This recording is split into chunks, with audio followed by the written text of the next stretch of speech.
This may be one of the most important videos I have ever done, able to help you or someone close to you.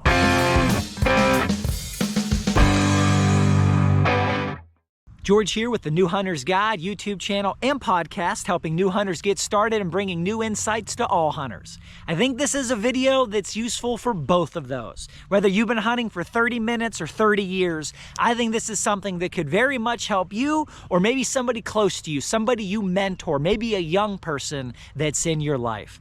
And what I want to talk about today is a squib load and life. And I don't know if you guys are familiar with Dwayne from Dry Creek Wrangler School, but he kind of inspired me to do this video. Not the subject matter, just the delivery and the approach here. If you don't know him, he's a legend on the platform. You got to check him out. First, let's talk about squib loads and how that relates to the bigger situation.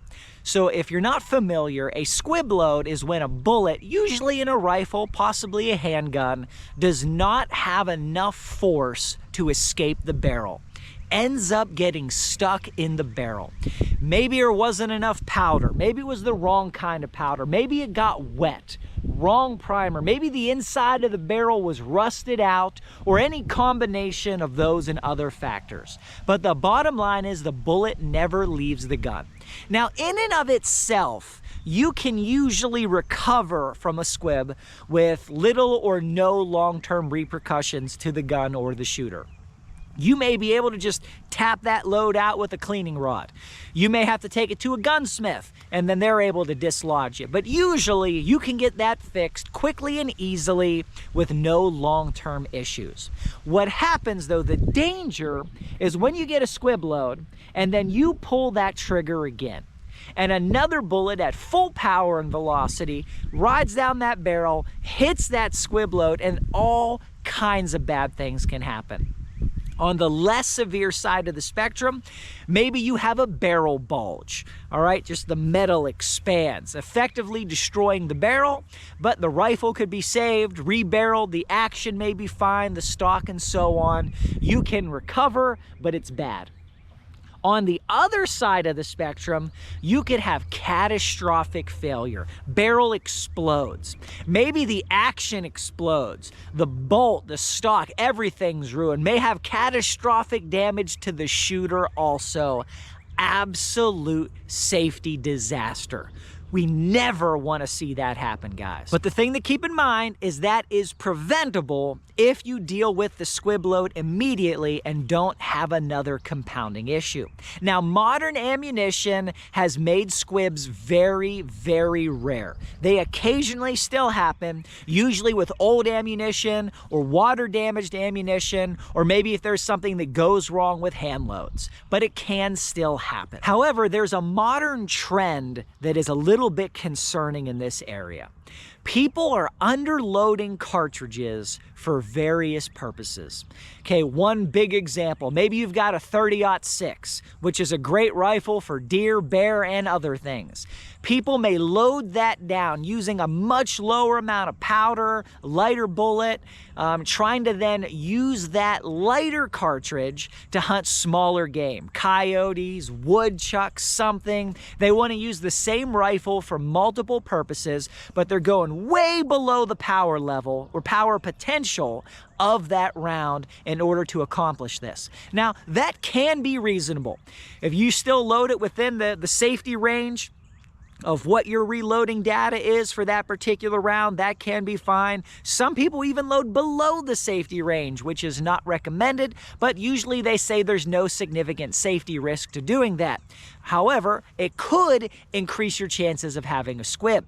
What happens more often than not is it simply reduces your margin for that rifle cartridge. Okay, a 30-06 at full power is going to find its way out of that barrel unless there are extraordinary situations.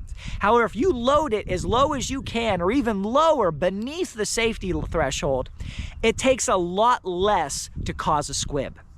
You may just accidentally put a little less powder in than you meant to. Maybe something got stuck to the bottom of the powder measure that you put on your scale and it reads it as heavier than it is. Maybe you used the wrong type of powder. And again, moisture, primer issues, what have you. It takes a lot less for a squib load to happen when you underload the cartridge like that. In life, there's a lot of times where people are living their lives underloaded. They're far below their full potential, their full power level. This is very obvious in the workplace, but it happens in many other arenas of life. People go work a job, they do the absolute bare minimum to get through that job. They work just hard enough. They show up just often enough, just close enough to being on time to not get fired. And maybe the only reason they don't get fired is because it's more work for the boss to try to hire somebody else who may be just as bad, and they're able to skate by just barely for a while in that position. Well, they're able to get by, but then all you need is for one major life issue to go wrong, and then you've got big problems. Okay, maybe there's a relationship disaster that occurs. Maybe you've got a health issue, an injury. Maybe you've got a financial issue. Maybe your car blows up. Whatever happens, you've got a major life situation to deal with. But then, because you are so close to the wire of the bare minimum needed to get through that job, that massive life situation causes a dip in your performance. And then you go below the level and you lose that job. Now you had one major life situation you had to deal with, which was hard enough, but now you've got two. All right, and now you lose that job, and now you have a squib danger scenario. Okay, people can usually recover from one significant life issue, but when they begin to stack and compound, you can end up in unrecoverable situations. So you had a health issue, and now you lost that job because you were just so close to the line, you're not able to work as well as you were before, and that was barely enough to get by, and you lose that. And then you've got a relationship that you were just doing well enough to get by, but then you had this health issue which dropped your performance. Now you lost your job, which impacts you further, and now you lose that relationship also. You've got this cascading chain of events. And all that stems back from not having enough margin. Take somebody who is a top performer in their job.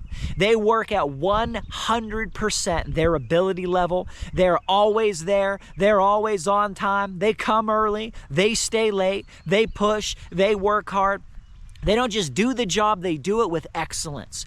Well, that person's boss loves them. Okay, that person's workplace loves them. That person ends up making more money. They end up getting promoted. They end up getting better jobs because they're operating at their full ability level. But then you take a significant life event, same relationship implosion, car issue, health issue, and that person's performance in the workplace is going to dip most likely. But if the threshold to keep the job is down here, and they dip down to here, they don't have a problem. In fact, oftentimes over the course of days, weeks, or months, they can recover back to their full level, and their boss may never even know anything happened because they are operating at their full ability. But say it's a major situation. Say their boss does notice their decrease in performance. Well, so often that person's boss is not just gonna give them a hard time about it, they're gonna try to help them through it. Why? Because you've done good to that person for months and years. Now they want to do good back to you, and maybe even just for the selfish reason that no boss wants to lose a top performer.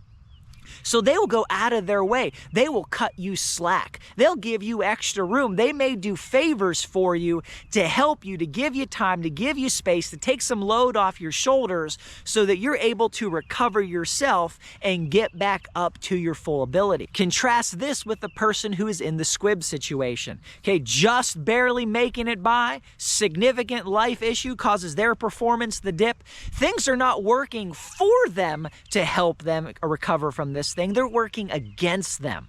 all right? Versus the person who's a top performer who's living at their full ability. When they have this kind of a scenario, people want to help them. People want to see them recover. They go out of their way to help them. So you've got help to bounce back from this thing. Firearms analogy for you. Take various rifles. Maybe you've got a rifle that is your pride and joy. This thing shoots half-inch groups with any ammo. You can shoot it amazingly well. It is your favorite gun and you absolutely love it. Well, maybe you've got a significant issue. You've got a squib. Bullet is stuck in the barrel. What are you going to do? You're going to take all the care that you can to try to get that fixed. If you can't easily and safely fix it yourself, you will go and spend money, take it to a gunsmith, get professional help to get that thing fixed. Why? Because it's precious, it's valuable, it performs very well. You've been able to lean on it for years to get good performance. Then take another rifle that sat on your uncle's back porch for 3 years and is rusted inside and out. That's a piece of junk, barely shoots, and he's cleaning things out and just decides, you know what, he doesn't want it anymore. Hey, do you want this rifle? And you say, well, you know, whatever, sure, I'll take it. And of course you did whatever legal paperwork you needed to do to make this transaction fully legit. Well, you take this rifle out to the range. This thing shoots 2-3 foot groups at 100 yards. Okay, it is just a poor rifle, rusty old thing, and then you get a squib in that rifle. Well, what are you going to do? Are you going to go out of your way? Are you going to spend money? Are you going to work hard to try to get this rifle fixed back into working order? No. Chances are you're going to throw it in a closet. You may just get rid of it. All right, you may just get rid of it because it's not worth the hassle to try and fix. Well, why the difference between these two guns?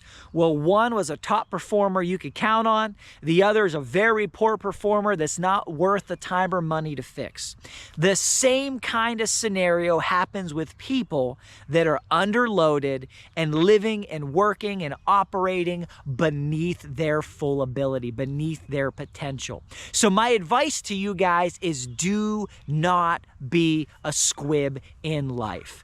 Okay, big things can happen. Negative things can happen. They may happen in your life. But if you are operating at your full potential, your full ability level, you will have momentum. You will have help. You will have things working for you to recover from that situation, to recover yourself, to get back on track, to put one foot in front of the other, and to find a way to push through and make it through that thing, recover yourself, and get back into the groove of life.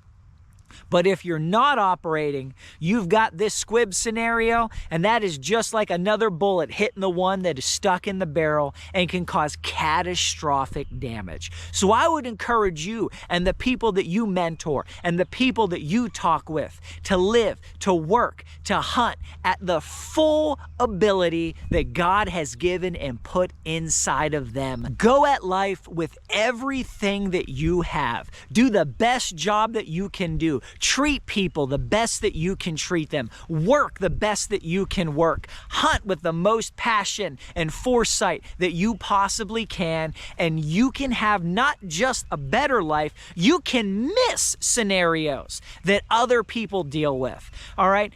People that lose their job because they dip below that performance level when they have a squib scenario. You can miss those problems, all right, and have help to recover from the problems that you do have. And if you have young people in your life, I did a great video on how to get and keep kids interested in hunting, which you can find right here. Till next time, God bless you guys, and go get them in the woods.